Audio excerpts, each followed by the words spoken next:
What up, though? This is Kevin Melson with Beyond Your Limits.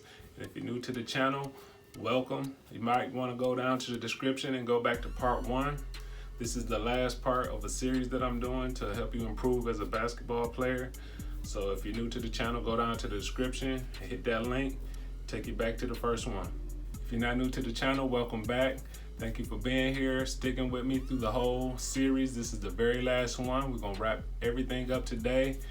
Up until this point, you figured out your strengths and your weaknesses within your game.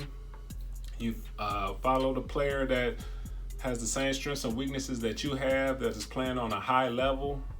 You watch this player closely. You've seen what moves they go to most often, the things they like to do.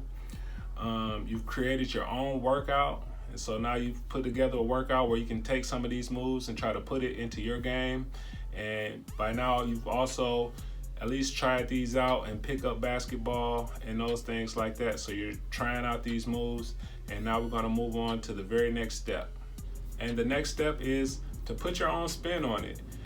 Let's say that the player you're watching, they do a between the legs crossover move that you've been working on. You know, you can tinker with it a little bit. Maybe you find out that you can do it between the legs, behind the back, and it works even better for you. And this way you can take this move and make it your very own. Maybe you can add a fake before you do the move, or maybe a fake after the move, and you can make these moves your own. So different things may work a little better for you than just doing the exact same move. So at this point, you want to work on try to change the move a little bit. Maybe you can figure out something that works a little better for you. And now that you feel comfortable doing this move, you have put it into your game, you can go to it. It's another arsenal, it's another weapon for you to use in the game. So maybe you can move on to another move. Maybe you can move on to another player. I have mimicked several players over my whole career. I've mimicked Adrian Dantley, Joe Dumars, Penny Hardaway, Grant Hill, Tracy McGrady. I've taken things from all of these people and I've put it into my game. I've seen things that they've had success with, and I went and put those things into my game. And you can see by the players that I'm naming that, they don't all have the same skill set, and that's because my skill set changed. So when I first started out with this training, I was more of a Joe Dumars type player.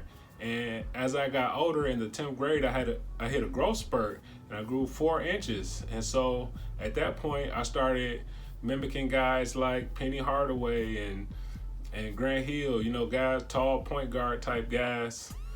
And so I started mimicking more people like that than, small shooting guards because of my growth spurt. And so as your game changes, so should the people that you're mimicking.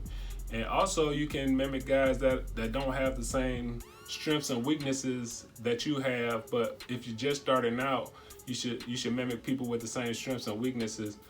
Because like say I want to work on my post game. It's no problem for me to look at Joel Embiid and see what he does in the post and maybe take that and put that in my game. Even though I'm not a center, but he's doing something great on the post, I can look at that and take that and put it in my game, even though we don't play the same position or have the same skill set. But maybe there's a move that he's doing that would be beneficial for me as well. But when you're just starting out, you should always try to go with somebody that has the same strengths and weaknesses that you have. All right, and that's about it, guys. This is something that you can do throughout your entire career.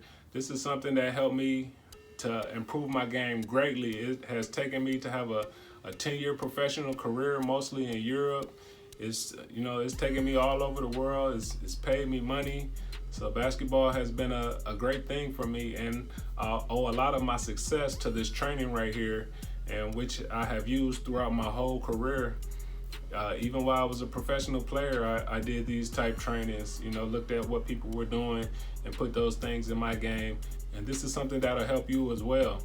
So good luck on your basketball journey. Enjoy your process, enjoy working hard, enjoy working out. These is also things that can help you become a better basketball player. You shouldn't be dreading going to the gym. Have fun with it. This is something that's going to make you better. And if you enjoy it, you'll do it more. The more you practice, the better you become. All right, so just keep that joy for the game. You know, enjoy the process that you're going through to become a better basketball player.